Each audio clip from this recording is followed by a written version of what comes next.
MLA எலெக்ஷன்ல நிற்கும் போது ரீல்ஸ் போட்டாங்க. இப்போ எம்எல்ஏ ஆன பிறகும் சரி, அமைச்சர்கள் பலரும் ரீல்ஸ்லாம் நிறைய போடுறாங்க. மக்கள் மத்தியில் ஒரு குற்றச்சாட்டு. அது எப்படி மேம் பாக்குறீங்க? ரீல்ஸ் போட்டவங்க தேர்ந்தெடுத்த ரீல்ஸ் தானே போடுவாங்க.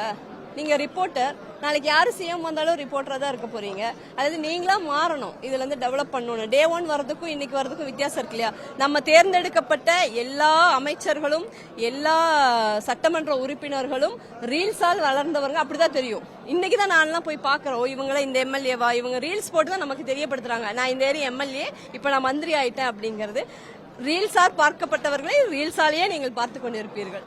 இல்ல, இவ்வளவு நாள் எது ஃபேக் நியூஸ், எது உண்மை செய்தி, எது போலி செய்தி, எது அப்படிங்கறத எப்படி கிரியேட் பண்றாங்க, அதை நம்ம எப்படி கண்டுபிடிக்க முடியும், அதுல இருந்து நம்ம எப்படி மீண்டு உண்மை செய்தி எப்படி நம்ம மக்கள் கிட்ட கொண்டு போய் சேர்க்கறது அப்படிங்கறத தெரியப்படுத்தணும் அப்படிங்கிற ஏஐ சம்பந்தமா.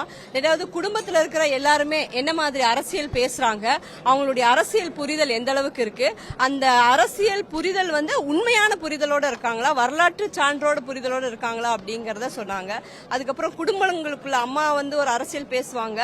முன்னெல்லாம் பாத்தீங்கன்னா எனக்கு நல்ல ஞாபகம் இருக்கு, தாத்தா எதை சொல்றாங்களோ அந்த குடும்பத்துல இருக்கவங்க அவங்களுக்கு தான் ஓட்டு போடுவாங்க. பாட்டி இப்ப பேர் சொல்ல தெரிஞ்ச ஒரு குழந்தை சொல்றதை வச்சு ஓட்டு போடுறாங்க. அதனால புரிதலோடு வரலாற்றோடு நிஜமா நடக்கக்கூடிய அந்த கலவரத்தை உண்டாக்காம இன்னைக்கு நடக்கிற அந்த அப்டேட்டோட கரெக்டா ஓட்டு போடணும் அப்படிங்கறதான் இங்க சொல்லி, அதை உண்மை சொல்லியிருக்காங்க.